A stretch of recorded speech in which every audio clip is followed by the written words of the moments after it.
စဉ်းစားစရာအများကြီးပါလာတယ်ပေါ့နော်အာယုဇဝနောဇမနုဿလောကေနိဟိယတိမနုဇာနာတုကတ္တေတေနေဝဝနေနဒဏံပိတုံရှာနိဟိယတိ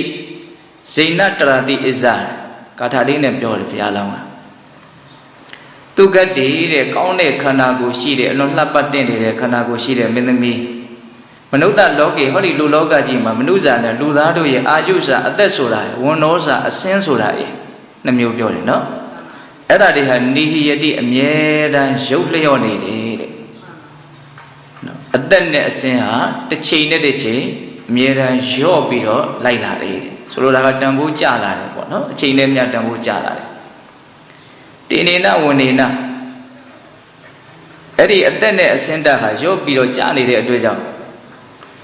တုံရှံတဲ့အတွက်ဒဏ္ဍပိဥစ္စာပစ္စည်းကိုလည်းပဲနိဟိယတိငါဟာရုပ်လျော့စေတယ်တဲ့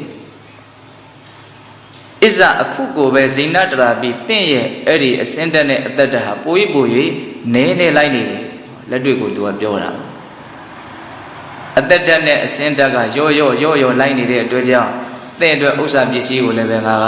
လျှော့ပြီးတော့ပေးရတာအခုပြောနေတုန်းမှာကိုပဲတင့်ရဲ့အသက်တက်နဲ့အစင်းတက်ဟာရုပ်လျော့လိုက်နေတယ်တဲ့လက်တွေ့သူကပြောတာအဲ့ဒါကိုထပ်ပြီးတော့ထင်ရှားအောင်မလို့ပြောတော့ဆိုတော့ဧဝံမေပိ